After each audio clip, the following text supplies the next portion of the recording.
الله أكبر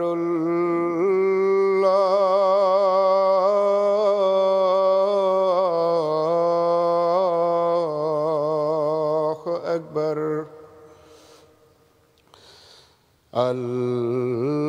الله أكبر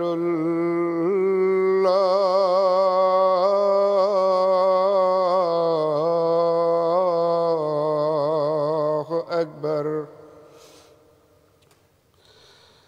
أشهد أن لا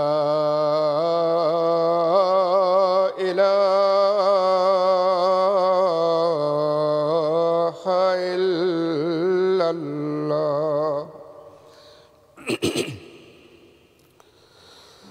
أشهد أن لا إله إلا الله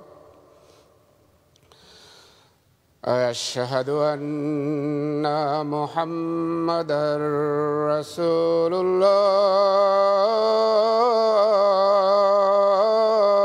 الله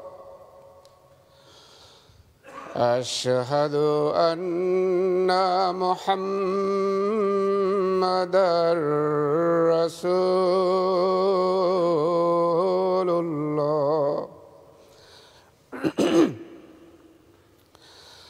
حي على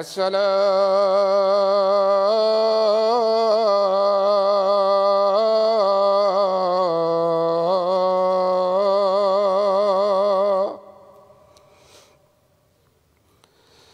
حي على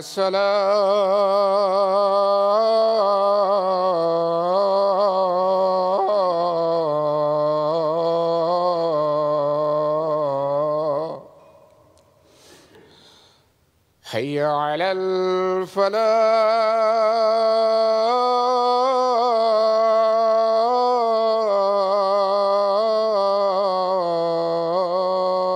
الفلاح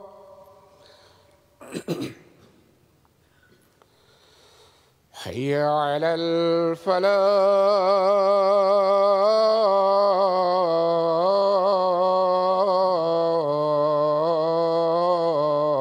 الفلاح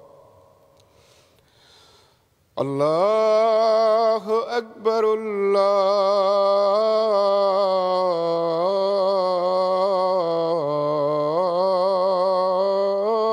الله أكبر لا إله إلا الله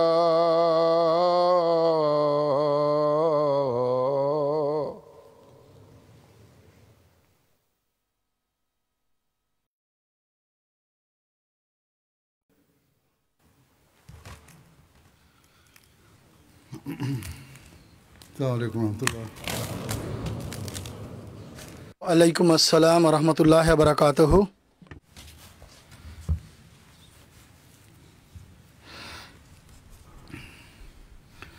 أشهد أن لا إله إلا الله وحده لا شريك له وأشهد أن محمدًا عبده ورسوله أما بعد فأعوذ بالله من الشيطان الرجيم بسم الله الرحمن الرحيم الحمد لله رب العالمين الرحمن الرحيم مالك يوم الدين إياك نعبد وإياك نستعين اهدنا الصراط المستقيم صراط الذين أنعمت عليهم غير المغضوب عليهم ولا الضالين আমিন।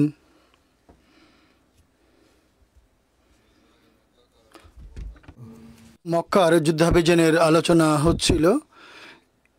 এ উপলক্ষে যাত্রা করার পূর্বে একটি ঘটনার উল্লেখ পাওয়া যায়, যাতে উল্লেখ আছে যে একজন সাহাবী তার অজ্ঞানতার কারণে মহানবী সাল্লাল্লাহু আলাইহি ওয়াসাল্লামের সফরের সংবাদ মক্কাবাসীদের জানানোর চেষ্টা করেছিল, কিন্তু আল্লাহ তাআলা তাকে এর সংবাদ দিয়ে দেন, এই খবর জানিয়ে দেন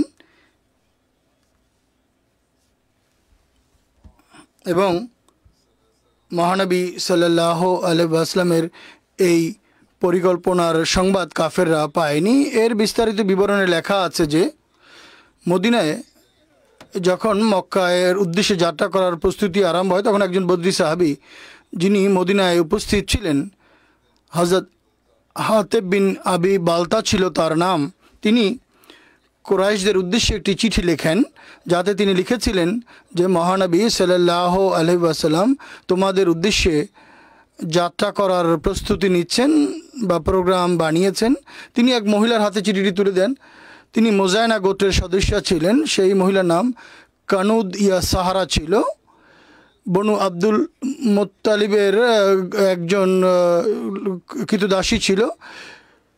সে এই চিঠিটি মক্কাবাসীদের কাছে পৌঁছে দিবে এবং বলে যতটুকু সম্ভব এই চিঠির কথা তুমি গোপন রাখবে এবং সাধারণ পথ পাড়ি দিয়ে যেতে বারণ করে, কেননা সেখানে পাহারা ছিল। সেই মহিলা চিঠিটি তার চুলের খোপার মধ্যে গুজে রাখে এবং এরপর সেই চিঠি নিয়ে সে রওনা দেয়। সেই চিঠিতে কথা লেখা ছিল যে মহানবী সাল্লাল্লাহু আলাইহি ওয়াসাল্লাম তোমাদের উদ্দেশ্যে এমন এক সেনাদল নিয়ে আসে যা রাতের মতো, অর্থাৎ অনেক বড় একটি সেনাদল এবং অত্যন্ত প্লাবনের মতো ধেয়ে আসছে সেই সেনাদলটি। এবং আল্লাহর নামে কসম খেয়ে বলছি, তিনি একাও যদি তোমাদের উদ্দেশ্যে যাত্রা করেন তবু আল্লাহ অবশ্যই তোমাদের বিরুদ্ধে তাকে সাহায্য করবেন এবং সেই খোদা তার প্রতিশ্রুতি পালনে বদ্ধপরিকর, যিনি তার রসুলের সঙ্গে করেছেন। তাই তোমরা নিজেদের প্রাণ রক্ষার ব্যবস্থা করো। আরেক রওয়ায়েতে কথাও লেখা আছে যে মুহাম্মদ সাল্লাল্লাহু আলাইহি ওয়াসাল্লাম সেনাদল নিয়ে যাত্রা করতে যাচ্ছে তোমাদের উদ্দেশ্যে, হয় তোমাদের উদ্দেশ্যে অথবা অন্য কারো দিকে, এই কথা আমি বলতে পারছি না। যা হোক, তোমরা পুরো সাবধানতা অবলম্বন করো এবং আমি চাইলাম এই সংবাদের কারণে তোমাদের প্রতি যেন আমার একটি অনুগ্রহ হয়, আমি যেন অনুগ্রহ করতে পারি। আরেক রওয়ায়াত অনুযায়ী তিনি এই চিঠিটি সাফওয়ান বিন উমাইয়া, সোহেল বিন আমার এবং ইকরামা বিন আবু জাহেলের উদ্দেশ্যে লিখেছিলেন। অপরদিকে মহানবী সাল্লাল্লাহু আলাইহি ওয়াসাল্লামের মহানবী সাল্লাল্লাহু আল্লাহ তাআলা সংবাদ দিয়েছিলেন এই চিঠি সম্পর্কে। সুতরাং মহানবী সাল্লাল্লাহু আলাইহি ওয়াসাল্লাম হযরত আলী রাদিয়াল্লাহু তাআলা আনহুকে ডেকে পাঠান। হযরত আলী রাদিয়াল্লাহু তাআলা আনহু স্বয়ং এই ঘটনা বর্ণনা করে বলছেন যে মহানবী সাল্লাল্লাহু আলাইহি ওয়াসাল্লাম আমাকে এবং আবু মারসাদ গানাবি এবং জুবাইরকে প্রেরণ করেন এবং আমরা সবাই অশ্বারোহী ছিলাম। তিনি বলেন তোমরা যাত্রা করো, এমনকি তোমরা রোজায় খাখ একটি জায়গার নাম, সেখানে গিয়ে তোমরা পৌঁছো। মক্কা এবং মদিনার মাঝখানে একটি জায়গা, সেখানে পত্তলিকদের মধ্যে এক মহিলাকে তোমরা দেখতে পাবে। তার কাছে হাতেব বিন আবি বালতা পক্ষ থেকে মুশরিকদের নামে একটি চিঠি পাঠানো হয়েছে। সুতরাং আমরা তাকে সেই জায়গায় গিয়ে ধরে ফেলি যেখানে মহানবী সাল্লাল্লাহু আলাইহি ওয়াসাল্লাম বলেছিলেন। সে তার উটে চড়ে মদিনা মক্কার উদ্দেশ্যে যাচ্ছিল। আমরা বললাম চিঠিটি কোথায় দাও। সে মহিলা বলে আমার কাছে কোনো চিঠি নেই। আমরা তার উটটি বসিয়ে দেই এবং তল্লাশি চালাই, কিন্তু আমরা কোথাও কোনো চিঠি খুঁজে পাইনি। আমরা বললি যে মহানবী সাল্লাল্লাহু আলাইহি ওয়াসাল্লাম ভুল কথা বলেননি, তোমাকে সেই চিঠি বের করে দিতেই হবে, নতুবা আমরা তোমাকে উলঙ্গ করব, আমরা তোমার কাপড় চোপড় খুলে তল্লাশি করব। যখন সে কঠোরতা দেখতে পায়, সে নিজের কটিদেশের দিকে ঝুঁকে যায় এবং তার কোমরের সাথে একটি চাদর বাঁধা ছিল এবং সেই চাদরের মধ্যে থেকে বের করে সেই চিঠিটি বের করে দেয়। বুখারীর আরেকটি হাদিস অনুযায়ী সে তার মাথার চুলের খোপা থেকে সেই চিঠিটি বের করে দিয়েছিল। আমরা সেই মহিলাকে নিয়ে মহানবী সাল্লাল্লাহু আলাইহি ওয়াসাল্লামের সমীপে ফিরে আসি। হযরত ওমর রাদিয়াল্লাহু তাআলা আনহু বলেন, হে আল্লাহর রাসূল সাল্লাল্লাহু আলাইহি ওয়াসাল্লাম, এই অর্থাৎ হাতেব বিন আবি বালতা যিনি চিঠি লিখেছিলেন, তিনি আল্লাহ এবং তার রসুল এবং মোমেনদের সঙ্গে বিশ্বাসঘাতকতা করেছেন, তাই আপনি আমাকে অনুমতি দিন আমি তার শিরচ্ছেদ করি। মহানবী সাল্লাল্লাহু আলাইহি ওয়াসাল্লাম হাতেব রাদিয়াল্লাহু তাআলা আনহুকে জিজ্ঞেস করেন, কি কোন এমন জিনিস তোমাকে এই কাজ করতে বাধ্য করেছে, তুমি কেন এমনটি করলে, কেন এই চিঠি লিখলে? হাতেব বলেন, আল্লাহর শপথ, আল্লাহর কসম, আমি আল্লাহ এবং তার রসুলের প্রতি যদি ঈমান না আনতাম তাহলে আমার আর কিছুই ছিল না, আমি তো ঈমান আনয়নকারীদের অন্তর্ভুক্ত এবং আমি কোনো বিদ্রোহ করিনি। কারণ হলো, তিনি বলেন, আমার কারণ হলো আমি চাচ্ছিলাম এই অর্থাৎ কুরাইশদের লোকের উপর যেন আমার অনুগ্রহ থাকে, যাদের মাধ্যমে আল্লাহ আমার স্ত্রী সন্তানদের হেফাজত করেছেন এবং আপনার সঙ্গীদের মধ্যে এমন কেউ নেই যার পরিবারের কোনো ব্যক্তি সেখানে নেই, যার মাধ্যমে আল্লাহ তার স্ত্রী সন্তান এবং তার সহায় সম্পত্তির হেফাজত করছেন। মহানবী সাল্লাল্লাহু আলাইহি ওয়াসাল্লাম বলেন, হাতেব সত্য বলেছে এবং তোমরাও তার ব্যাপারে কল্যাণ ছাড়া অন্য কিছু চিন্তা করো না। ঠিক আছে, সে নিষ্পাপ বা অবুঝের মতো একটি কাজ করে ফেলেছে। তাই মহানবী সাল্লাল্লাহু আলাইহি ওয়াসাল্লাম হযরত ওমর রাদিয়াল্লাহু তাআলাকে বলেন, বদরের যুদ্ধে কি হাতেব যোগদান করেনি? মহানবী একথাও বলেন যে নিঃসন্দেহে আল্লাহ তাআলা বদরবাসীদের দেখেছেন এবং বলেছেন, তোমরা যা চাও করো, তোমাদের জন্য জান্নাত ওয়াজিব হয়ে গেছে, অথবা বলেছেন যে আমি তোমাদের ক্ষমা করে দিয়েছে। তখন হযরত ওমর রাদিয়াল্লাহু তাআলা আনহুর চোখ থেকে অশ্রু বইতে আরম্ভ করে এবং তিনি বলেন, আল্লাহ এবং তার রাসূলই ভালো জানেন।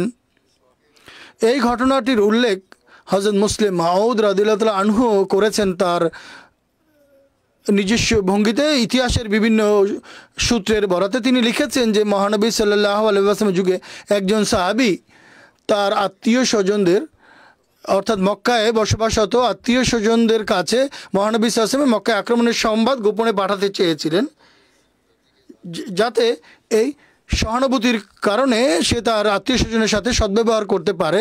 কিন্তু মহানবী সাল্লাল্লাহু আলাইহি ওয়াসাল্লাম ইলহামের আলোকে এই বিষয়টি অবগত করানো হয়।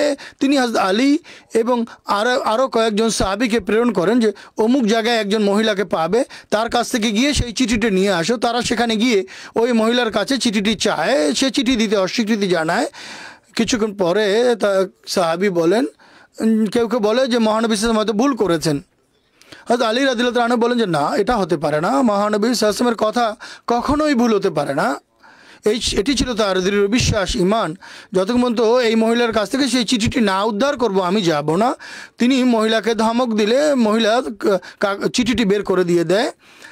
তিনি আরেক জায়গায় আরও বিস্তারিতভাবে এই ঘটনাটি উল্লেখ করতে গিয়ে লিখেছেন বা বলেছেন যে একজন দুর্বল সাহাবী মক্কাবাসীদের উদ্দেশ্যে চিঠি লিখেন যে মহানবী সাল্লাল্লাহু আলাইহি ওয়াসাল্লাম 10,000 সৈন্যদল নিয়ে যাত্রা করেছেন। আমি জানি না তিনি কোথায় যাচ্ছেন, কিন্তু আমি ধারণা করছি যে সম্ভবত তিনি মক্কার দিকেই যাচ্ছেন। মক্কায় আমার বিভিন্ন আত্মীয় স্বজন রয়েছে এবং আমি আশা করি তোমরা এই কঠিন পরিস্থিতিতে তাদের সাহায্য করবে এবং তাদেরকে কোনো ধরনের দুঃখ যাতনা দিবে না। এই চিঠি মক্কায় পৌঁছার পূর্বেই মহানবী সাল্লাল্লাহু আলাইহি ওয়াসাল্লাম সকালবেলা হযরত আলী রাদিয়াল্লাহু তাআলা আনহুকে ডেকে পাঠান এবং বলেন, অমুক জায়গায় যাও, আল্লাহ তাআলা আমাকে জানিয়েছেন যে সেখানে একজন মহিলা উটের উপর আরোহিত অবস্থায় রয়েছে, তোমরা তার কাছে একটি চিঠি পাবে যা সে মক্কাবাসীদের কাছে নিয়ে যাচ্ছে। তোমরা সেই চিঠিটি মহিলার কাছ থেকে নিয়ে নিবে এবং তাৎক্ষণিকভাবে আমার কাছে চলে আসবে। যখন তারা যাত্রা করতে আরম্ভ করেন তখন তিনি বলেন, সে একজন মহিলা, তার উপরে কোনো জোর জবরদস্তি করবে না, প্রাথমিকভাবে কোনো জোর জবরদস্তি করবে না, জোর দিবে যেন সে চিঠিটি দিয়ে দেয়। কিন্তু তোমাদের জোর দেওয়ার পরেও যদি সে তোমাদের কথা মানে না, তোমাদের অনুরোধ যদি সে উপেক্ষা করে, তাহলে বিষয়টি এমন যে এক্ষেত্রে তোমরা কিছুটা বল প্রয়োগ করতে পারো, প্রয়োজন বলে তাকে হত্যাও করতে পারো, কিন্তু চিঠি কোনোভাবেই মক্কাবাসীদের কাছে পৌঁছতে দিবে না। চিঠিটি অত্যন্ত গুরুত্বপূর্ণ, এটি আটকাতে হবে। সুতরাং হযরত আলী সেখানে পৌঁছেন, মহিলা সেখানে উপস্থিত ছিল। সে কাঁদতে আরম্ভ করে এবং কসম খেতে আরম্ভ করে যে আমি কি বিশ্বাসঘাতক, আমি কি প্রতারক, কি হয়েছে তুমি তল্লাশি করে দেখতে পারো। সুতরাং তারা এদিক ওদিক খুঁজে দেখে, তার পকেট দেখে, তার জিনিসপত্র তল্লাশি করে দেখে, চিঠি পায়নি খুঁজে। সাহাবিরা বলতে আরম্ভ করে যে হচ্ছে মনে হচ্ছে যে চিঠিটি তার কাছে নেই। হযরত আলী রাদিয়াল্লাহু তাআলা আনহু চিন্তিত হয়ে পড়েন। হযরত আলী রাদিয়াল্লাহু তাআলা বলেন তোমরা চুপ করো, এবং তিনি অত্যন্ত জোরালোভাবে বলেন খোদার কসম, রসুল কখনো মিথ্যা বলতে পারেন না। সুতরাং তিনি সেই মহিলাকে বলেন যে মোহাম্মদ রসুল্লাহ সাল্লাল্লাহু আলাইহি ওয়াসাল্লাম বলেছেন যে তোমার কাছে একটি চিঠি আছে, এবং খোদার কসম আমি মিথ্যা বলছি না। এরপর তিনি তরবারি বের করে বলেন হয় তুমি চিঠিটি বের করে দিবে, আর নতুবা স্মরণ রাখো যদি তোমাকে উলঙ্গ করেও তল্লাশি করতে হয় তাহলে আমি তোমাকে সেভাবেই উলঙ্গ করে তল্লাশি করব, কেননা মহানবী সাল্লাল্লাহু আলাইহি ওয়াসাল্লাম সত্য বলেছেন আর তুমি মিথ্যা বলছো। সুতরাং সেই মহিলা ভয় পেয়ে যায়। যখন তাকে উলঙ্গ করার হুমকি দেওয়া হয় সে তখন মাথার খোপা খোলে এবং সেই খোপার মধ্যে তার চিঠিটি রাখা ছিল তা বের করে দিয়ে দেয়, অর্থাৎ মাথার চুলের মধ্যে লুকিয়ে রেখেছিল। যা হোক, এরপর মহানবী সাল্লাল্লাহু আলাইহি ওয়াসাল্লাম যাত্রা আরম্ভ করেন মক্কার উদ্দেশ্যে। মহানবী সাল্লাম মদিনা থেকে যাত্রার সম্পর্কে বলেন যে মহানবী সাল্লাল্লাহু আলাইহি ওয়াসাল্লাম হযরত আবু রুহুম কুলসুম বিন হুসাইন গিফারিকে মদিনায় তার স্থলাভিষিক্ত নিযুক্ত করেন। ইবনে ইসহাকের মতে মুহাজির আনসার এবং আরব দলের সাথে তিনি যাত্রা করেন মক্কা অভিমুখে যখন রমজান মাসের 10 দিন পার হয়ে গিয়েছিল। কিন্তু মুসনাদ আহমদ বিন হাম্বলের একটি হাদিস অনুযায়ী তিনি 2রা রমজান মদিনা থেকে যাত্রা করেছিলেন। বুখারীর ভাষ্যগ্রন্থ আল্লামা ইবনে হাজার তিনি 2 রমজানকে অগ্রাধিকার দিয়েছেন। যা হোক, এই সফরে কিছু লোক ঘোড়ায় এবং কিছু লোক উঠে চড়ে রওনা দিয়েছিলেন। যখন মদিনা থেকে মহানবী সাল্লাল্লাহু আলাইহি ওয়াসাল্লামের নেতৃত্বে এই সেনাদল যাত্রা করে তখন এতে প্রায় 7400 যোদ্ধা যোগদান করেছিলেন।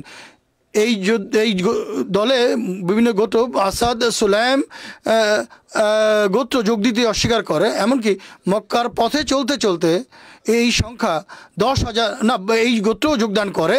এমনকি মক্কা পর্যন্ত পৌঁছতে 10,000 পৌঁছে যায়। তিনি জুল হুলাইফা থেকে উঁচু একটি জায়গায় অবস্থিত একটি পাহাড়ের নিকটে তিনি পৌঁছেন। তিনি হযরত জুবাইর বিন আওয়াম রাদিয়াল্লাহু তাআলা আনহুকে 200 অশ্বারোহী সহ অগ্রে প্রেরণ করেন। কোনো কোনো গ্রন্থে এই সেনাদলের সংখ্যা 12,000 বলে উল্লেখ করা হয়েছে, কিন্তু অধিকাংশ রেওয়ায়েতে 10,000ই উল্লেখ পাওয়া যায় এবং এটি অধিক সত্য বলে মনে হয়, অধিক যুক্তিযুক্ত বলে মনে হয়। হযরত মুসলিম মাউদ রাদিয়াল্লাহু তাআলা আনহু এই ঘটনাটি কীভাবে বর্ণনা করেছেন যে মহানবী সাল্লাল্লাহু আলাইহি ওয়াসাল্লাম এ সময় চতুর্দিকে মুসলমান গোত্রগুলির উদ্দেশ্যে তার দূত প্রেরণ করেন এবং যখন এই সংবাদ তিনি প্রাপ্ত হন যে মুসলমান গোত্রগুলি প্রস্তুতি গ্রহণ করেছেন এবং মক্কার উদ্দেশ্যে রওনা করে তারা প্রতিমধ্যে মিলিত হবেন, তখন তিনি মদিনাবাসীদেরকে অস্ত্রশস্ত্র তুলে নেওয়ার নির্দেশ দেন। জানুয়ারির 630 প্রথম তারিখে অর্থাৎ 8ম হিজরির 10ই রমজান তিনি মদিনা থেকে যাত্রা করেন এবং প্রতিমধ্যে চতুর্দিক থেকে মুসলমান গোত্রগুলো এসে মহানবীর দলে যোগ দিতে আরম্ভ করেন। হযরত মুসলিম মাউদ রাদিয়াল্লাহু তাআলা আনহু 10ম রমজানের কথাই লিখেছেন। কয়েক মঞ্জিল পার হওয়ার পর যখন ফারানের জঙ্গলে এই সেনাদল প্রবেশ করে তখন এদের সংখ্যা সুলেমান নবীর ভবিষ্যৎবাণী অনুযায়ী 10,000 পর্যন্ত পৌঁছে গিয়েছিল। এই সেনাদলের সংখ্যা 10,000-এ উপনীত হয়েছিল। এই সফরে মহানবী সাল্লাল্লাহু আলাইহি ওয়াসাল্লামের সঙ্গে তার পবিত্র সহধর্মিনীর মধ্যে হযরত উম্মে সালামা রাদিয়াল্লাহু তাআলা আনহা ছিলেন। কোনো কোনো রেওয়ায়েত অনুযায়ী উম্মুল মুমিনিন হযরত মায়মুনা রাদিয়াল্লাহু তাআলা আনহাও সাথে ছিলেন। বুখারীর একটি হাদিসে তার কন্যা, তার দুহিতা হযরত ফাতেমা রাদিয়াল্লাহু তাআলা আনহার উল্লেখ পাওয়া যায় যে তিনিও এই দলে ছিলেন। এই সফর রমজান মাসে হয়েছিল। বিভিন্ন হাদিস থেকে জানা যায়, রেওয়ায়েত থেকে জানা যায় যে সফরের প্রথম কয়েকদিন মহানবী সাল্লাল্লাহু আলাইহি ওয়াসাল্লাম রোজা রেখেছিলেন, কিন্তু এরপর তিনি আর রোজা রাখেননি, বরং অন্যান্য সাহাবীদের রোজা রাখতে বারণ করেছিলেন। বুখারীতে লেখা আছে, হযরত ইবনে আব্বাস রাদিয়াল্লাহু আনহু বর্ণনা করেছেন যে মহানবী সাল্লাল্লাহু আলাইহি ওয়াসাল্লাম রমজান মাসে মক্কা বিজয়ের উদ্দেশ্যে রওনা হন। মহানবী সাল্লাল্লাহু আলাইহি ওয়াসাল্লাম রোজা রেখেছিলেন সেদিন। এমনকি যখন তিনি কাদিদের ঝর্ণার কাছে পৌঁছেন এবং কুদায়েত এবং উসফান জায়গার মধ্যবর্তী এবং মক্কা থেকে 42 মাইল দূরত্বে অবস্থিত, তখন তিনি রোজা ভেঙে ফেলেন। এরপর তিনি আর রোজা রাখেননি, এমনকি সেই মাস পার হয়ে যায়, পুরো মাসই আর রোজা রাখেননি। এটি বুখারী শরীফের রেওয়ায়েত। বুখারীর আরেকটি রেওয়ায়েত যা ইবনে আব্বাস কর্তৃক বর্ণিত হয়েছে যে মহানবী সাল্লাল্লাহু আলাইহি ওয়াসাল্লাম রমজান মাসে মদিনা থেকে যাত্রা করেন এবং তার সঙ্গে 10,000 সেনাদল ছিল এবং তারা এটি মদিনায় তার আগমনের 8.5 বছর পরে হয়েছিল, অর্থাৎ 8.5 বছর পরে তিনি মক্কা অভিমুখে যাত্রা করেছিলেন। তিনি এবং মুসলমানদের মধ্যে থেকে যারা তার সঙ্গে ছিলেন তারা রোজা রাখতেন, তিনি রোজা রাখতেন, সাহাবীরা রোজা রাখতেন। কিন্তু এমন অবস্থায় তিনি কাদিদ নামক জায়গায় পৌঁছেন, সেখানে একটি ঝর্ণা আছে উসমান এবং কুদায়েতের মাঝে, সেখানে তিনি ইফতার করেন এবং লোকেরাও রোজা খুলেন সেখানে। এ সম্পর্কে বুখারীর ভাষ্য গ্রন্থ প্রণেতা আল্লামা হাজার আসকালানী বলেন, মহানবী সাল্লাল্লাহু আলাইহি ওয়াসাল্লাম যেদিন মদিনা থেকে রওনা হয়েছিলেন সেদিন তিনি রোজা ভেঙে ফেলেছিলেন, এটি ঠিক নয়। মদিনা এবং কাদিদের মধ্যে একদিনের সফর ছিল। মহানবী সাল্লাল্লাহু আলাইহি ওয়াসাল্লাম সাহাবীদের সঙ্গে মিলিত হয়ে কোন জায়গায় ইফতার করেছিলেন এ সম্পর্কে রওয়ায়েতে বিভিন্ন জায়গার উল্লেখ পাওয়া যায়। সুতরাং এ কথার উল্লেখ করতে গিয়ে বুখারী ভাষ্যগ্রন্থ লেখা আল্লামা আইনি এর বিস্তারিত বিবরণ লিখেছেন যে মহানবী সাল্লাল্লাহু আলাইহি ওয়াসাল্লাম সফর চলাকালীন সময়ে রোজা ভেঙে ফেলেছিলেন। এ সম্পর্কে রওয়ায়েতে মতভেদ রয়েছে। আল্লামা আইনির মতে কেউ কেউ কাদিদ উসফান লিখেছে, কেউ কোরা এবং গামিম নামক জায়গার উল্লেখ করেছে, কেউ কেউ কুদায়েত জায়গার উল্লেখ করেছে। এ সম্পর্কে উল্লেখ করতে গিয়ে লিখেছে রেওয়ায়েতে এই জায়গা নিয়ে মতভেদ আছে যেখানে মহানবী সাল্লাল্লাহু আলাইহি ওয়াসাল্লাম রোজা ভেঙেছিলেন বা রোজা ইফতার করেছিলেন, কিন্তু সকল রেওয়ায়েতে একটি ঘটনাই বর্ণিত হয়েছে আর সেই জায়গাগুলো একটি আরেকটির কাছাকাছি এবং সেই সব জায়গা উসফান নামক এলাকার নিকটবর্তী। মহানবী সাল্লাল্লাহু আলাইহি ওয়াসাল্লাম রওনা হন, তিনি রাস্তায় একটি কুকুর দেখতে পায়, তার বাচ্চাগুলোকে সে দুধ পান করাচ্ছিল। সেই কুকুরটি মহানবী সাল্লাল্লাহু আলাইহি ওয়াসাল্লাম প্রাণীর প্রতি সহানুভূতি দেখিয়েছেন, উল্লেখ আছে। মহানবী সাল্লাল্লাহু আলাইহি ওয়াসাল্লাম জোহাইল বিন সুরাকাকে আদেশ দেন সে যেন কুকুরগুলোর সামনে দাঁড়ায়, অর্থাৎ যেখানে বসে আছে, যাতে সেনাদলের মধ্যে হতে কেউই তার এবং কুকুরের বাচ্চাগুলোকে ডিস্টার্ব না করে, বিরক্ত না করে। মহানবী সাল্লাল্লাহু আলাইহি ওয়াসাল্লাম গুপ্তচরদের ধরার জন্য অশ্বারোহী সেনাবাহিনীর অগ্রে প্রেরণ করেছিলেন এবং বনু খোজাও পথিমধ্যে কাউকে পথ পাড়ি দিতে যাচ্ছিল না। কেউ যদি মক্কার উদ্দেশ্যে যাচ্ছিল, খোজা তাদেরকে আটকে দিত। মহানবী সাল্লাল্লাহু আলাইহি ওয়াসাল্লামের যে প্রেরিত সেনাদল হাওয়াজিন এক গুপ্তচরকে ধরে নিয়ে আসে। মহানবী সাল্লাল্লাহু আলাইহি ওয়াসাল্লাম তাকে জিজ্ঞেস করেন, তখন সে বলে হাওয়াজিন আপনার জন্য একত্রিত হচ্ছে, হাওয়াজিন গোত্র। তিনি বলেন আল্লাহ আমাদের জন্য যথেষ্ট আর তিনি সর্বোত্তম কার্যনির্বাহক। মহানবী সাল্লাল্লাহু আলাইহি ওয়াসাল্লাম খালিদ বিন ওয়ালিদকে আদেশ দেন তিনি যেন এই গুপ্তচরকে আটকে রাখে, যেন সে সামনে গিয়ে লোকদেরকে সাবধান করতে না পারে, সতর্ক করতে না পারে। যখন তাকে লোকদের সংখ্যা জিজ্ঞেস করে তখন সে বলে বনু সুলাইমানের সংখ্যা ছিল 1000 যারা তার সঙ্গে যোগদান করে, যেখানে তিনি পতাকা বাঁধেন এবং তা বিভিন্ন গোত্রের মাঝে বিতরণ করেন। কুবায়ত নামক স্থানে মহানবী সাল্লাল্লাহু আলাইহি ওয়াসাল্লামের সেনাদলের প্রস্তুতি বিভিন্ন গোত্রের দৃষ্টিকোণ থেকে হয়েছিল। প্রত্যেক গোত্রের উপরই সেই গোত্রের নেতাকে সেনাপতি নিযুক্ত করা হয়েছিল। মহানবী সাল্লাল্লাহু আলাইহি ওয়াসাল্লাম আনসারকে পরিবারের দৃষ্টিকোণ থেকে 12টি গোত্রে বিভক্ত করেন, 6টি অস এবং 6টি খাজরাজ গোত্রের। মুহাজিরদের 3টি জান্না পতাকা হযরত আলী বিন আবি তালেব, হযরত জুবাইর বিন আওয়াম এবং হযরত সাদ বিন আবি ওয়াক্কাস রাদিয়াল্লাহু আনহুর কাছে ছিল।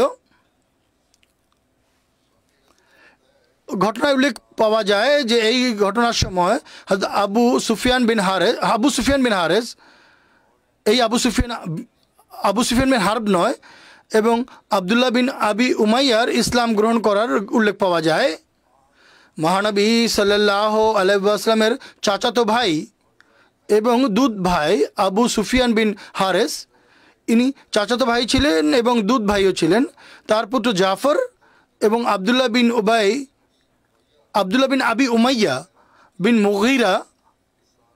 মুগিরার সঙ্গে মক্কা থেকে তারা যাত্রা করেন এবং মহানবী সাল্লাল্লাহু আলাইহি ওয়াসাল্লামকে মক্কা এবং মদিনার মাঝখানে সানিয়াতুল একাব নামক স্থানে মিলিত হন এবং তারা উভয়ে মহানবী সাল্লাল্লাহু আলাইহি ওয়াসাল্লামের ঘোরতর শত্রু ছিল। তাই তাদের সাহস হয়নি যে তারা সরাসরি মহানবী সাল্লাল্লাহু আলাইহি ওয়াসাল্লামের সমীপে উপস্থিত হবে। উম্মুল মুমিনিন হযরত উম্মে সালামা রাদিয়াল্লাহু আনহা আবদুল্লাহ বিন আবি উমাইয়ার বোন ছিলেন। তিনি মহানবী সাল্লাল্লাহু আলাইহি ওয়াসাল্লামের সমীপে নিবেদন করেন, আপনার চাচাতো ভাই আবু সুফিয়ান বিন হারেস এবং ফুফাতো ভাই এবং আবদুল্লাহ আপনার সঙ্গে সাক্ষাৎ করার বাসনা রাখে। মহানবী সাল্লাল্লাহু আলাইহি ওয়াসাল্লাম বলেন, তাদের কোনো প্রয়োজন নেই, আমি চাই না তাদের সঙ্গে সাক্ষাৎ করতে। আমার চাচাতো ভাই, তিনি বলেন, আমার চাচাতো ভাই তো আমাকে অপমান করেছে, অসম্মান করেছে। সে কবি ছিল এবং মহানবী সাল্লাল্লাহু আলাইহি ওয়াসাল্লামকে অপমান আকারে কবিতা লিখত। আর আবদুল্লাহ আমাকে মক্কায় আমার সঙ্গে কী না ব্যবহার করেছে, চরম শত্রুতা করেছিল, তাই আমি কেন তাদের সঙ্গে সাক্ষাৎ করব। মহানবী সাল্লাল্লাহু আলাইহি ওয়াসাল্লাম যখন কথা বলেন আর কথা আবু সুফিয়ান বিন হারেসের কাছে পৌঁছে সে আবেগ আপ্লুত হয়ে বলে, কিন্তু মোহাম্মদ সাল্লাল্লাহু আলাইহি ওয়াসাল্লাম আমার প্রতি যদি সন্তুষ্ট না হয়, আমাকে যদি সাক্ষাতের অনুমতি না দেয়, তাহলে আমি আমার এই সন্তানকে, যে পুত্রকে নিয়ে সাথে করে নিয়ে এসেছিল, তাকে সঙ্গে নিয়ে আমি মরুভূমির উদ্দেশ্যে বেরিয়ে পড়বো, এমনকি খুদ পিপাসায় আমি মৃত্যুবরণ করব, ফিরে আসবো না। মহানবী সাল্লাল্লাহু আলাইহি ওয়াসাল্লামের কাছে যখন কথা পৌঁছে, তখন তিনি তাদের উভয়কে ডেকে পাঠান এবং তাদের সঙ্গে সাক্ষাৎ করেন। অর্থাৎ তাৎক্ষণিকভাবে তার হৃদয় নরম হয়ে যায় এবং সাক্ষাতের পর তারা উভয় ইসলাম গ্রহণ করে এবং তাদের ইসলাম গ্রহণ খুবই কার্যকর ছিল। পরবর্তীতে আবু সুফিয়ান বিন হারেসের পরিচয় হলো, যেভাবে আমি পূর্বেও বলেছি, এই আবু সুফিয়ান ভিন্ন ব্যক্তি। ইসলামের ইতিহাসে আবু সুফিয়ান নামে দুই ব্যক্তি সুপরিচিত। এক আবু সুফিয়ান, যে মক্কার নেতা ছিল, মক্কার কুরাইশি নেতা ছিল এবং হিন্দের স্বামী ছিল, যে মহানবী সাল্লাল্লাহু আলাইহি ওয়াসাল্লামের চাচা হামজার কলিজা জিবি ছিল, তার স্বামী ছিল। সে আবু সুফিয়ান বিন হার্ব নামে সুপরিচিত। আর দ্বিতীয় আবু সুফিয়ান হচ্ছেন আবু সুফিয়ান বিন হারেস বিন আব্দুল মুত্তালেব। ইনি মহানবী সাল্লাল্লাহু আলাইহি ওয়াসাল্লামের চাচাতো ভাই ছিলেন। ঐতিহাসিকগণ নামের মিলিত হওয়ার কারণে অনেক সময় ভুল করে বসেছেন আর আবু সুফিয়ান বিন হারেসের পরিবর্তে আবু সুফিয়ান বিন হার্ব লিখে ফেলেছেন। যেভাবে হুনায়নের যুদ্ধে যখন মুসলমানদের মাঝে ছুটোছুটি হয়, মহানবী সাল্লাল্লাহু আলাইহি ওয়াসাল্লামের খচ্চরের লাগাম ধরে রেখেছিলেন আবু সুফিয়ান, যে মহানবী সাল্লাল্লাহু আলাইহি ওয়াসাল্লামের সামনে দাঁড়িয়েছিল। মহানবী সাল্লাল্লাহু আলাইহি ওয়াসাল্লামের খচ্চরের লাগাম এবং ধরে তার সামনে দাঁড়িয়েছিলেন। কোনো ঐতিহাসিক আবু সুফিয়ান বিন হার্ব মনে করেছেন, অথচ তিনি ছিলেন এই আবু সুফিয়ান বিন হারেস।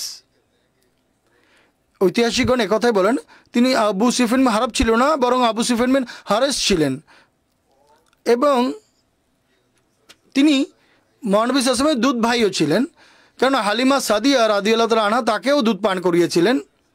মহানবী সাল্লাল্লাহু আলাইহি ওয়াসাল্লামের প্রতি তার গভীর ভালোবাসা ছিল, কিন্তু যখন মহানবী সাল্লাল্লাহু আলাইহি ওয়াসাল্লাম নবুয়তের দাবি করে বসেন, তখন তিনি ঘোরতর শত্রু এবং চরম বিরোধী হয়ে যায়। তিনি মক্কার প্রসিদ্ধ কবিদের একজন ছিলেন এবং এই বিরোধিতার কারণে তিনি মহানবী সাল্লাল্লাহু আলাইহি ওয়াসাল্লামকে অসম্মান করে বিভিন্ন অবমাননাকর কবিতাও লিখেছিল। হযরত হাসান বিন সাবেত তার অবমাননাকর কবিতার পঙ্ক্তির উত্তর দিতেন এবং তার পঙ্ক্তির মধ্যে যেখানে এটি আসতো যে আবু সুফিয়ানকে কথা বলে দাও, এর অর্থ সাধারণত আবু সুফিয়ান বিন হারেসই ছিল, আবু সুফিয়ান বিন হার্ব নয়। তারিকুল খাবিসে লেখা আছে যে আবু সুফিয়ান মহানবী সাল্লাল্লাহু আলাইহি ওয়াসাল্লামের সমীপে উপস্থিত হয়ে বলেন, ফারাকাল্লাহু আলাইনা ওয়া ইন কুন্না লাখাতিন। এই সূরা ইউসুফ কি, এটি সূরা ইউসুফের আয়াতের বরাতে। আল্লাহু আলাইনা ওয়া ইন কুন্না লাখাতিন, जिसका तर्जुमा, যার অনুবাদ হচ্ছে, তিনি বলেছেন, আল্লাহর শপথ, আল্লাহ আপনাকে আমাদের উপর অবশ্যই অগ্রাধিকার বা শ্রেষ্ঠত্ব দিয়েছেন আর আমরা নিঃসন্দেহে অপরাধী ছিলাম, পাপী ছিলাম। তখন মহানবী সাল্লাল্লাহু আলাইহি ওয়াসাল্লাম আবু সুফিয়ানকে বলেন, লা তাসরিবা আলাইকুমুল ইয়াউম ইয়াগফিরুল্লাহু লাকুম ওয়া হুয়া আরহামুর রাহিমিন। এখন তোমাদের কোনো ভয় নেই, আল্লাহ তোমাদেরকে ক্ষমা করে দিবেন আর তিনি সকল দয়ার্দ ব্যক্তির উপর সর্বশ্রেষ্ঠ দয়ালু। রেওয়ায়ত অনুযায়ী হযরত আলী রাদিয়াল্লাহু আনহু আবু সুফিয়ানকে বলেছিলেন, তুমি এই বাক্য বলে মহানবী সাল্লাল্লাহু আলাইহি ওয়াসাল্লামের সমীপে উপস্থিত হয়ে তুমি ক্ষমা প্রার্থনা করো। রেওয়ায়তে এসেছে তিনি লজ্জা এবং অনুশোচনার কারণে আবু সুফিয়ান তার মাথা উপরে তুলছিল না, মহানবী সাল্লাল্লাহু আলাইহি ওয়াসাল্লামের সমীপে মাথা নত করেই উপস্থিত হয়েছিল। যা হোক, আবু সুফিয়ান বিন হারেস যে পূর্বে মহানবীর অসম্মান করে পংক্তি বলতো, ইসলাম গ্রহণ করার পর তার পুরো কবিতার ধারা মহানবী সাল্লাল্লাহু আলাইহি ওয়াসাল্লামের ভালোবাসা এবং তার প্রতি ভক্তি এবং ভালোবাসায় পরিপূর্ণ ছিল। ইসলাম গ্রহণ করার পর মহানবী সাল্লাল্লাহু আলাইহি ওয়াসাল্লামের সম্মানে সে একটি কাসিদা লিখেছিল, আরবি পংক্তি। মহানবী সাল্লাল্লাহু আলাইহি ওয়াসাল্লামের সাদৃশ্য ও যাদের সঙ্গে চেহারা সাদৃশ্য ছিল তার মধ্যে আবু সুফিয়ান বিন হারেসও ছিল। মহানবী সাল্লাল্লাহু আলাইহি ওয়াসাল্লাম তাকে জান্নাতের সুসংবাদ দিয়েছিলেন এবং শ্রেষ্ঠ সাহাবীদের মধ্যে তিনি গণ্য হতেন। তার ইসলাম গ্রহণ খুবই কার্যকর হয়েছিল। তিনি মৃত্যুর সময় পূর্বে নিজেই কবর খনন করেন নিজের এবং বলেন, আমার মৃত্যুতে কাঁদবে না, কেননা যখন থেকে আমি ইসলাম গ্রহণ করেছি আমি আমার আঁচলকে কোনোভাবেই আমি কালিমায় যুক্ত হতে দেইনি।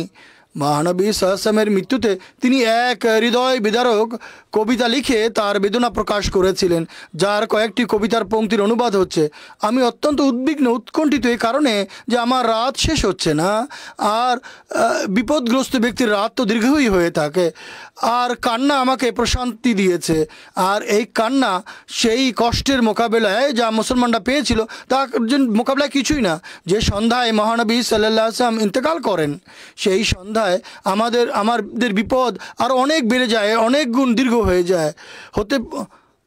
হতে পারে যে এই বিপদের কারণে পৃথিবী আমাদের জন্য সংকুচিত হয়ে যাবে, আমাদের জগৎ উল্টে যাবে আমাদের উপরে। এরপর তিনি লিখেছেন যে মহানবী সাল্লাল্লাহু আলাইহি ওয়াসাল্লামের মৃত্যুর কারণে আমার সব কিছু শেষ হয়ে গেছে। কোরআন যা জিব্রাইল সকাল সন্ধ্যা নিয়ে আসতো তা অবতীর্ণ হওয়া বন্ধ হয়ে গেল। হে ফাতেমা, হযরত ফাতেমা রাদিয়াল্লাহু আনহাকে সম্বোধন করে কবিতায় বলেন, হে ফাতেমা, তুমি যদি এখন কান্নাকাটি করো তাহলে তোমার কান্না বৈধ, আর যদি না কান্নাকাটি করো তাহলে এটিই সর্বোত্তম পদ্ধতি। অতএব তুমি ধৈর্য ধারণ করো, কেননা খোদার পক্ষ থেকে ধৈর্য ধারণকারীরা স্বভাব পায়, এটি অনেক বড় পুণ্যের কাজ। আর তুমি তোমার পিতা মহানবী সাল্লাল্লাহু আলাইহি ওয়াসাল্লামের গুণাবলী বর্ণনা করো এবং প্রশংসা করতে গিয়ে ক্লান্ত হও না, কেননা তার যে প্রশংসা এগুলি অত্যন্ত বিশাল। মহানবী সাল্লাল্লাহু আলাইহি ওয়াসাল্লামের শ্রেষ্ঠত্ব আমরা বর্ণনা করে শেষ করতে পারবো না। এই কবিতার পংক্তিতে সে বলে, আরবি পংক্তি হচ্ছে, अभी के सैयद कुल्ले कदीर वफ़ी सैयद उन्नास रसूल। ए फातिमा, तेरे बाप की कब्र तमाम कब्रों की কেননা এখানে রাসূল করিম সাল্লাল্লাহু আলাইহি ওয়াসাল্লাম সমাহিত আছেন, যিনি সমস্ত মানুষের সর্দার, পুরো মানব জাতির সর্দার।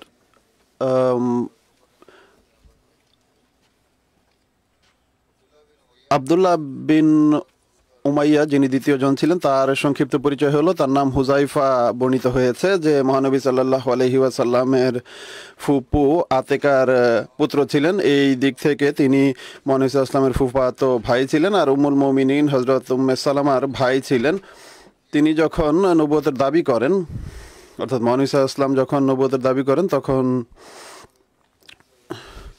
তিনি মহানবী সাল্লাল্লাহু আলাইহি ওয়াসাল্লামের অত্যন্ত বিরোধী হয়ে যান এবং অনেক বেশি বিরোধিতা আরম্ভ করেন। কোরআন শরীফে বর্ণিত হয়েছে যে ওয়াকালু নুমিনু লাকা হাত্তা তাফজুরা লানা মিনাল আরদি ইয়ামবুয়া। আর উन्होंने ये भी, আর তারা এটিও বলেছে যে আমরা তোমার কোনো কথা শুনবো না যতক্ষণ এটি না হচ্ছে যে তুমি ভূমি থেকে আমাদের জন্য কোনো ঝর্ণা প্রবাহিত করবে। বলা হয় যে এই কথা যিনি বলেছিলেন তিনি ছিলেন আব্দুল্লাহ বিন উমাইয়া, কিন্তু ইসলাম গ্রহণের পর তিনি অত্যন্ত নিষ্ঠার সাথে হুনাইনের যুদ্ধে অংশগ্রহণ করেন এবং তায়েফের যুদ্ধে একটি তীর লেগে তিনি শাহাদাত বরণ করেন। এই অভিযানে হযরত আব্বাসের ইসলামী সেনাবাহিনীর অন্তর্ভুক্ত হওয়ার ব্যাপারে লেখা আছে যে মহানবী সাল্লাল্লাহু আলাইহি ওয়াসাল্লাম মক্কার দিকে যাত্রা আরম্ভ করলে হজরত আব্বাস মদিনার দিকে হিজরত করার জন্য মক্কা থেকে রওনা হন। হজরত আব্বাস জোহফায় মহানবী সাল্লাল্লাহু আলাইহি ওয়াসাল্লামের সাথে এসে মিলিত হন। জোহফা মক্কা থেকে 76 মাইল দূরে অবস্থিত। হজরত আব্বাস নিজের জিনিসপত্র মদিনায় প্রেরণ করেন এবং নিজে পুনরায় মক্কার জন্য মহানবী সাল্লাল্লাহু আলাইহি ওয়াসাল্লামের সাথে রওনা হন। হজরত আব্বাস বিন আব্দুল মুত্তালেবের সংক্ষিপ্ত পরিচয় হলো হজরত আব্বাস বিন আব্দুল মুত্তালেব মহানবী সাল্লাল্লাহু আলাইহি ওয়াসাল্লামের চাচা ছিলেন। মহানবী সাল্লাল্লাহু আলাইহি ওয়াসাল্লামের থেকে তিনি 2-3 বছরের বড় ছিলেন। নিজ পুত্র ফজলের কারণে আবুল ফজল ডাক নামে অভিহিত হতেন। হাজিদের পানি পান করানো তার দায়িত্ব ছিল। আখওয়া এর স্থানে যখন আনসারদের বয়াত হয় তখন হজরত আব্বাস তার সাথেই ছিলেন। আর হুনাইনের যুদ্ধে তার সাথে দৃঢ় চিত্তের সাথে অংশগ্রহণ করেন। 32 বা 33 হিজরিতে তিনি মৃত্যুবরণ করেছেন। তার ইসলাম গ্রহণের ঘটনা সম্পর্কে বিভিন্ন রেওয়ায়েত রয়েছে। কারো কারো মতে তিনি হিজরতের পূর্বেই ইসলাম গ্রহণ করেছিলেন, আর কারো কারো মতে তিনি বদরের যুদ্ধের পূর্বে ইসলাম গ্রহণ করেছিলেন, আর কারো কারো মতে তিনি খাইবারের যুদ্ধের পর, আর কেউ কেউ বলেন যে মক্কা বিজয়ের পর তিনি ইসলাম গ্রহণ করেছিলেন। হযরত মির্জা বশির আহমদ সাহেবের গবেষণা অনুযায়ী এই দ্বিতীয় আকাবার বয়াত পর্যন্ত তিনি ইসলাম গ্রহণ করেননি। অতএব তিনি আকাবার দ্বিতীয় বয়াত সম্পর্কে লিখেছেন যে মহানবী সাল্লাল্লাহু আলাইহি ওয়াসাল্লাম নিজ চাচা আব্বাসকে সাথে নেন, যিনি তখন পর্যন্ত মুশরিক ছিলেন কিন্তু তার প্রতি ভালোবাসা রাখতেন। অধিক সম্ভাবনা হলো যে হজরত আব্বাস বদরের যুদ্ধের পূর্বে ইসলাম গ্রহণ করেছিলেন, যদিও এ সম্পর্কে সমস্ত ঐতিহাসিক এবং জীবনীকাররা ঐক্যবদ্ধ যে মক্কার বিজয়ের পূর্বে তিনি ইসলাম গ্রহণ করেছিলেন, কিন্তু তা প্রকাশ করেননি যেন মক্কার খবরাখবর মহানবী সাল্লাল্লাহু আলাইহি ওয়াসাল্লামের কাছে পৌঁছতে থাকে। আর এটিও রাওয়াতে পাওয়া যায় যে মহানবী সাল্লাল্লাহু আলাইহি ওয়াসাল্লাম হযরত আব্বাসকে বলেছিলেন যে আপনার মক্কায় অবস্থান করা অধিক উপকারী। মক্কা বিজয় সম্পর্কে হযরত আবু বকর রাদিয়াল্লাহু তাআলা আনহুয়ের একটি স্বপ্ন ছিল, যার উল্লেখ এভাবে পাওয়া যায় যে হযরত আবু বকর মহানবী সাল্লাল্লাহু আলাইহি ওয়াসাল্লামের সমীপে নিজ স্বপ্ন বলতে গিয়ে বলেন যে হে আল্লাহর রাসূল সাল্লাল্লাহু আলাইহি ওয়াসাল্লাম, আমাকে স্বপ্ন দেখানো হয়েছে আর আমি স্বপ্নে আপনাকে দেখলাম যে আমরা মক্কার নিকটবর্তী হয়েছি। একটি কুকুর ঘেউ ঘেউ করতে করতে আমাদের কাছে আসে। যখন আমরা তার কাছে যাই তখন সেটি শুয়ে পড়ে এবং তা থেকে দুধ প্রবাহিত হতে থাকে। তখন মহানবী সাল্লাল্লাহু আলাইহি ওয়াসাল্লাম বলেন যে এই মক্কাবাসীদের অকল্যাণ দূর হয়ে গেছে এবং তাদের কল্যাণ নিকটবর্তী হয়েছে। তিনি এটি ব্যাখ্যা করেন, তারা তোমার আত্মীয়তার দোহাই দিয়ে তোমার কাছে আসবে আর তোমার সাথে সাক্ষাৎ করবে। এরপর তিনি বলেন যে হযরত আবু বকরকে বলেন যে তুমি আবু সুফিয়ানকে পেলে তাকে হত্যা করবে না। এটি দ্বিতীয় আবু সুফিয়ানের কথা বলা হচ্ছে। যাই হোক, তার সেনাবাহিনী অগ্রসর হতে থাকে এবং মারুজ জাহরানে তিনি যাত্রা বিরতি দেন। লেখা আছে যে মহানবী সাল্লাল্লাহু আলাইহি ওয়াসাল্লামের উত্তম সেনা নেতৃত্বের বৈশিষ্ট্যের পরিচয় ভাবে পাওয়া যায় যে মদিনা থেকে যে 10,000-এর সৈন্য বাহিনী রওনা হয়েছিল, প্রায় মক্কার 5 মাইল দূরে এসে অবস্থান নাই, কিন্তু মক্কাবাসীরা তখন পর্যন্ত জানতে পারেনি। মহানবী সাল্লাল্লাহু আলাইহি ওয়াসাল্লাম এশার সময় মারুজ জাহরান যাত্রা বিরতি দেন, যা মক্কা এবং ইসফাহানের মাঝে মক্কা থেকে 5 মাইল দূরে অবস্থিত একটি স্থান। তিনি তার সাহাবীদের নির্দেশ দেন, তখন তারা 10,000 আগুন জ্বালায়। তিনি হযরত উমরকে সেনাবাহিনীর দেখাশোনার জন্য নিযুক্ত করেন। হযরত মুসলিম মাউদ রাদিয়াল্লাহু তাআলা আনহু ইসলামী বাহিনী সম্পর্কে লিখেছেন যে কিভাবে ইসলামী বাহিনী কোনো সংবাদ দেয়া ছাড়াই মক্কার কাছাকাছি উপস্থিত হয়। তিনি বলেন যে আহজাবের ইতিহাস ছাড়া এত বড় সৈন্যবাহিনী আরবের ইতিহাসে কখনো প্রস্তুত হয়নি। আহজাবে 10-12 হাজার সৈন্য ছিল, যেন আরবের ইতিহাসে এত বড় সেনাবাহিনীর এটি দ্বিতীয় উদাহরণ ছিল। কিন্তু মদিনায় থেকে এত বড় সেনাবাহিনী বের হয়েছে আর কেউ তার সম্পর্কে জানতেও পারল না। আর অবশেষে আল্লাহ তাআলা মুজিজা স্বরূপ দেখিয়েছেন যে আমি তাদের রক্ষা করি যারা আমার, আর সেই এই উপাসনালয়কে ভাঙছি যা তাদের। অতএব মহানবী সাল্লাল্লাহু আলাইহি ওয়াসাল্লাম বের হয়েছেন, তখন তিনি বলেন যে হে আমার খোদা, আমি তোমার কাছে দোয়া করছি যে তুমি মক্কাবাসীদের কানকে বধির করে দাও এবং তাদের গুপ্তচরদের অন্ধ করে দাও, তারা যেন আমাদের দেখতে না পায় এবং তাদের কানে যেন আমাদের কোনো কথাও না পৌঁছে। অতএব তিনি বের হন, যাত্রা করেন, আর মদিনায় বহু শত শত মুনাফিক ছিল, কিন্তু 10,000-এর সেনাবাহিনী মদিনা থেকে বের হচ্ছে, অথচ মক্কায় এর কোনো খবর পৌঁছেনি। যদিও 7,000, যদি 7,000-ও হয়ে থাকে তবু অনেক বড় বাহিনী ছিল, আর পথে ধীরে ধীরে এই সংখ্যা বৃদ্ধি পেয়ে 10,000 হয়েছে, কিন্তু মদিনা থেকে কেউ এই সংবাদ মক্কায় পৌঁছাতে পারেনি। যেমনটি বর্ণিত হয়েছে যে তখন পর্যন্ত কুরাইশ বা মক্কাবাসীদের মহানবী সাল্লাল্লাহু আলাইহি ওয়াসাল্লামের যাত্রা বরং মক্কার নিকটবর্তী হওয়া সম্পর্কেও কোনো খবর পায়নি মক্কাবাসীরা।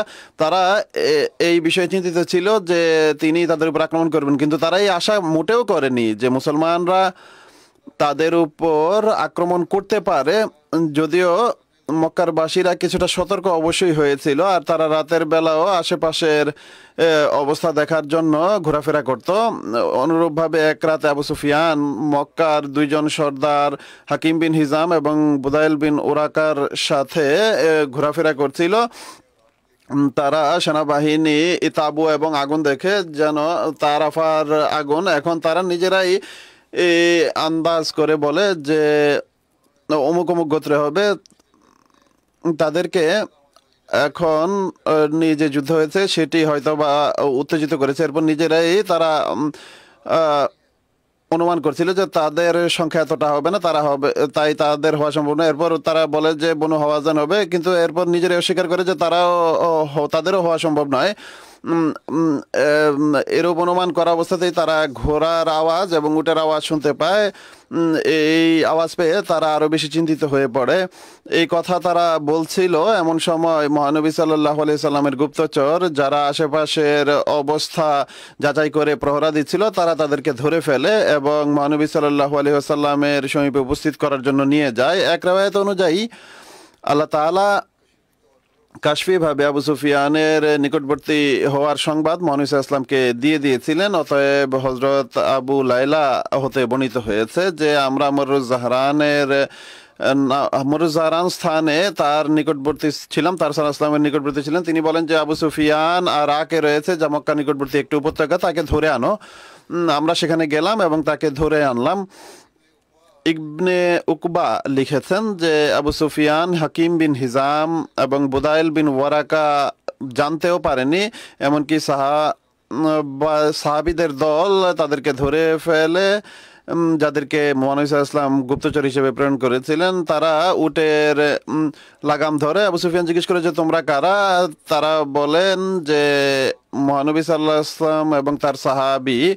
আবু সুফিয়ান বলে যে এখন কি এমন হয়েছে যে এত বড় সেনাবাহিনী কোনো জাতির উদ্দেশ্যে রওনা হয়েছে আর তারা জানতেও পারেনি, অথবা না জানিয়ে এত বড় সেনাবাহিনী কিভাবে আসলো? আর দ্বিতীয় বর্ণনা হলো মহানবী সাল্লাল্লাহু আলাইহি ওয়াসাল্লাম যখন মারুজাহারান পৌঁছেন তখন হযরত আব্বাসের হৃদয় মক্কাবাসীদের জন্য নরম হয়। তখন মহানবী সাল্লাল্লাহু আলাইহি ওয়াসাল্লামের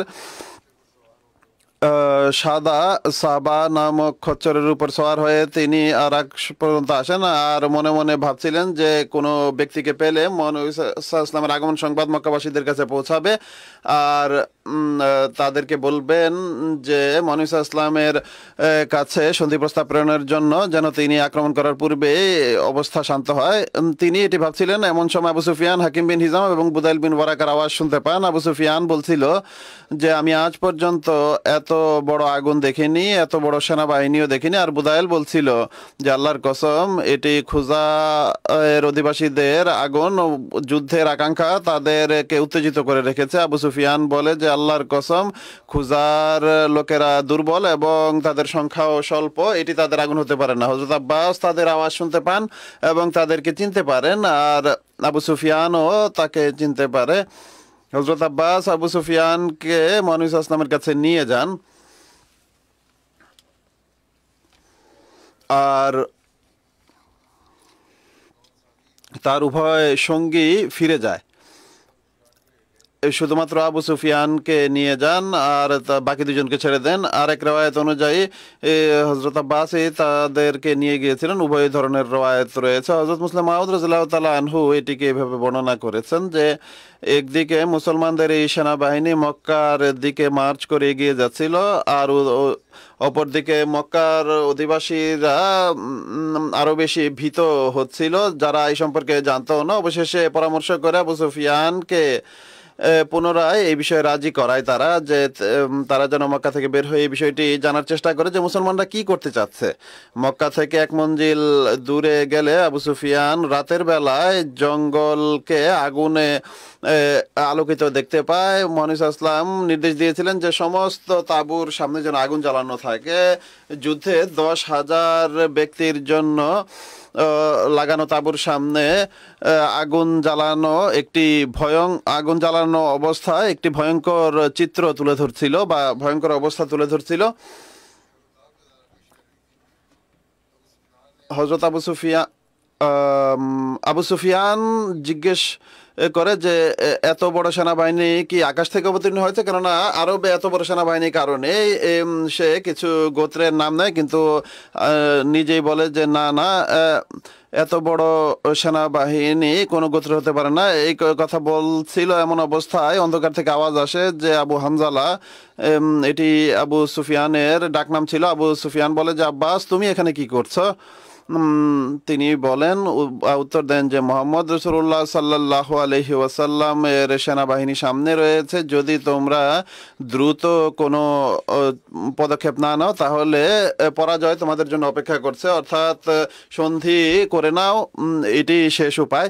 যা হোক, এর আরো বিস্তারিত বিবরণ রয়েছে, বেশ দীর্ঘ বিবরণ, ইনশাআল্লাহ আগামীতে তা বর্ণিত হবে। আর যেমনটি আমি সর্বদা বলে আসছি, দোয়ার দিকে মনোযোগী থাকুন। আল্লাহ তাআলা পৃথিবীকে নৈরাজ্যের হাত থেকে রক্ষা করুন, আর উপরে নিচে যে অবস্থার সৃষ্টি হচ্ছে আল্লাহ তাআলা সেই পরিস্থিতি দূর করে তাতে উন্নতি দিন, আরো বেশি ধ্বংস যেন সৃষ্টি না হয়।